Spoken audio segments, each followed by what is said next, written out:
Hello வணக்கம், welcome back to சமைக்க ரெடியா சேனல். இன்றைக்கி நம்ம பண்ண போகிறது சிக்கன் ரசம், அதாவது clear soup, chicken clear soup. இதை நீங்கள் ரொம்ப ஹெல்தியானது. இதை ரைஸோடையும் சாப்பிட்லாம், இல்லை நீங்கள் சூப்பாகவும் சாப்பிட்லாம். ஸோ இதில் நிறையா ரொம்ப இம்பார்ட்டண்ட், லைக் பெப்பர், ஜீரகம், ஆனியன் இதெல்லாம் சேர்த்துருக்கோம். இது ரொம்ப நல்லது, எல்லா ஹெல்த்துக்கும் எல்லாருக்குமே நல்லது. சரியா, இதை எப்படி செய்யலான்னு பார்த்துடலாம். இப்போ ஒரு அதாவது குக்கரில் ஒரு 3 டீஸ்பூன் அளவுக்கு நல்லெண்ணெய் ஊற்றிக்கங்க. ஸோ நல்லெண்ணெய் ஊற்றுனதுக்கு அப்புறம் இதில் ஒரு வெங்காயத்தை நான் குட்டி குட்டியாக நறுக்கி வச்சுருக்கேன். அதாவது சின்ன வெங்காயம், ரொம்ப பெரிய வெங்காயத்தை எடுத்துடாதீங்க, சின்னதாக இருக்கணும். ஸோ அந்த வெங்காயத்தை நான் குட்டி குட்டியாக நறுக்கி வச்சுருக்கேன்.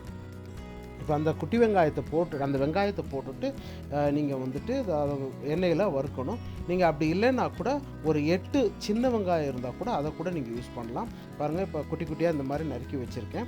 இதை இப்போ போட்டுடலாம். போட்டுட்டு இதை நல்லா கொஞ்சமாக, அதாவது டிரான்ஸ்பரண்ட்டாக வர்ற வரைக்கும் நீங்கள் நல்லா வெண்ணெயில் வதக்கணும். வதக்குனதுக்கு அப்புறம் என்ன பண்ண போகிறோன்னா, ஒரு 3/4 டீஸ்பூன் அளவுக்கு ஜிஞ்சர் கார்லிக் பேஸ்ட். ஏன்னா ஜிஞ்சர் கார்லிக் பேஸ்ட் ரொம்ப நல்லது. ஏன்னா அதில் ஜிஞ்சர் இருக்குது, கார்லிக் இருக்குது, ரெண்டுமே உங்களுக்கு ஹெல்த் நல்லது, கேன்சரை ஃபைட் பண்ணும். ஆனால் ஒரு நல்ல ஒரு ஆன்டிபயோட்டிக் அண்டு கேஸ் இருந்தாலும் எல்லாத்தையும் கிளியர் பண்ணிடும்.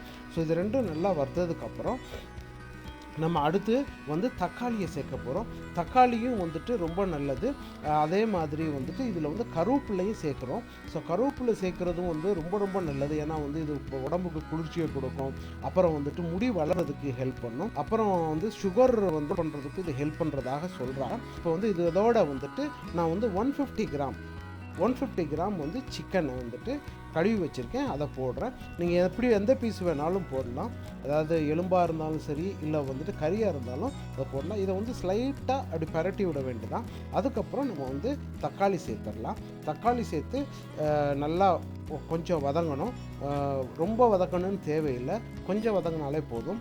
இதுக்கப்புறம் நம்ம என்ன பண்ண போகிறோம்னா, ஒரு 1/2 டீஸ்பூன் அளவுக்கு மஞ்சள் தூள், அதோட சால்ட்டு போட்டு நல்லா மிக்ஸ் பண்ணிவிட்டு, இதுக்கடையில் நான் என்ன பண்ணி வச்சுருக்கேன்னா, ஒரு 1.5 டீஸ்பூன் அளவுக்கு பெப்பரும், ஒரு 1 டீஸ்பூன் அளவுக்கு ஜீரகமும் நல்லா வறுத்து, ரொம்ப வறுக்கக்கூடாது, ஸ்லைட்டாக வறுத்துட்டு அதை நான் பவுடர் பண்ணி வச்சுருக்கேன். ஸோ அதைத்தான் நான் இப்போ ஆட் பண்ணியிருக்கேன்.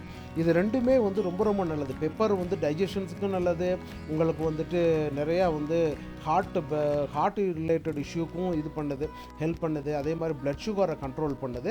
ஜீரகம் அது போல் அதே மாதிரி தான். ஸோ யாருக்காவது கபம் அந்த மாதிரி இருந்தால் கூட இது சாப்பிட்டிங்கன்னா ரொம்ப நல்லது, ரொம்ப கிளியர் ஆகிடும்.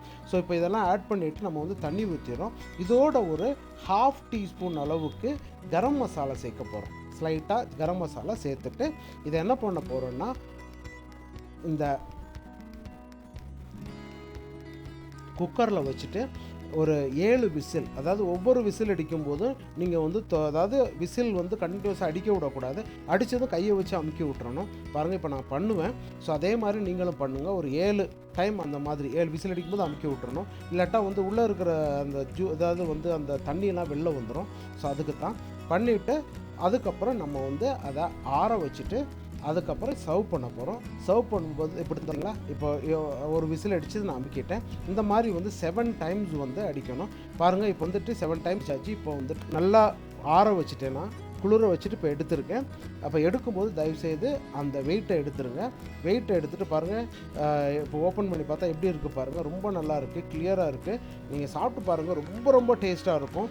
அதாவது நீங்கள் ரசம் மாதிரி ரைஸ்லேயும் ஊற்றி சாப்பிட்லாம், இல்லை நீங்கள் சூப்பாகவும் சாப்பிட்லாம். தொண்டைக்கு ரொம்ப நல்லது. தொண்டை கரகரப்பாக இருந்தாலும், அது மாதிரி சளி இருந்தாலும் இது ரொம்ப நல்லது. அதே மாதிரி ஒரு நல்ல எதிர்ப்பு சக்தி தரக்கூடியது. ஏன்னா இப்போ கோவிட் இருக்குது. ஸோ அதனால் இதை நீங்கள் சாப்பிட்டீங்கன்னா ரொம்ப நல்லது. அதாவது செய்கிற டைமும் ரொம்ப மெனக்கெட்டு செய்ய வேண்டியதில் குயிக்காக செஞ்சிடலாம். ஸோ இப்போ இதில் கொஞ்சமாக நம்ம அதாவது கொத்தமல்லி இலையை அப்படியே தூவிட்டு நீங்கள் அப்படியே சாப்பிட வேண்டியதான். ஸோ பாருங்கள், நீங்களும் ட்ரை பண்ணி பாருங்கள். பிடிச்சிருந்தால் லைக் பண்ணுங்கள், ஷேர் பண்ணுங்கள். மறக்காமல் சப்ஸ்கிரைப் பட்டனையும் பெல் பட்டனையும் அமுக்கிடுங்க. ஏன்னா பெல் பட்டன் அமுக்குனா உங்களுக்கு நான் புது வீடியோ போடும்போது உங்களுக்கு வரும். ஸோ மறக்காமல் அதை செஞ்சுருங்க. வீடியோ பார்த்ததற்கு ரொம்ப நன்றி. அடுத்த வீடியோவில் உங்களை சந்திக்கிறேன். அதுவரை பாய்.